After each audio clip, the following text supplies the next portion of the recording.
জলেশ্বর মন্দিরে এসেছি।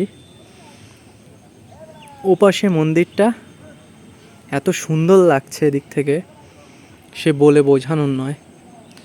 এখন কিছুদিন পরেই জলেশ্বর মন্দিরে মেলা হবে। এখন নির্জনতম নিলিবিলি পরিবেশ। আম গাছে বোল হয়েছে, মন্দিরের চূড়াটা ওই যে দেখা যাচ্ছে।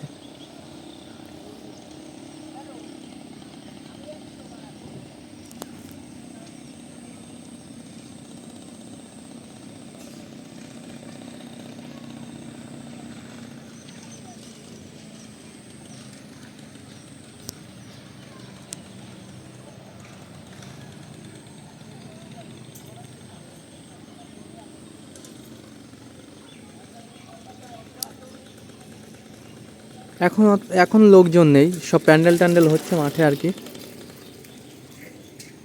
এটা হচ্ছে মন্দিরের একটা সাইড, পুকুর পাড়ের। এদিক থেকেও এত সুন্দর লাগছে মন্দিরটা, বলে বোঝানোর নয়। এদিকে সব খেজুর গাছ। এই মন্দিরের ভিতরে হচ্ছে জলেশ্বরের মহাদেবের পাথরটা থাকে। যখন পুজোর সময় আসে তখন এখানে সব সন্ন্যাসীরা নেমে পাথরটাকে তুলে নিয়ে মন্দিরে স্থাপন করে, তারপরই হয় পুজো।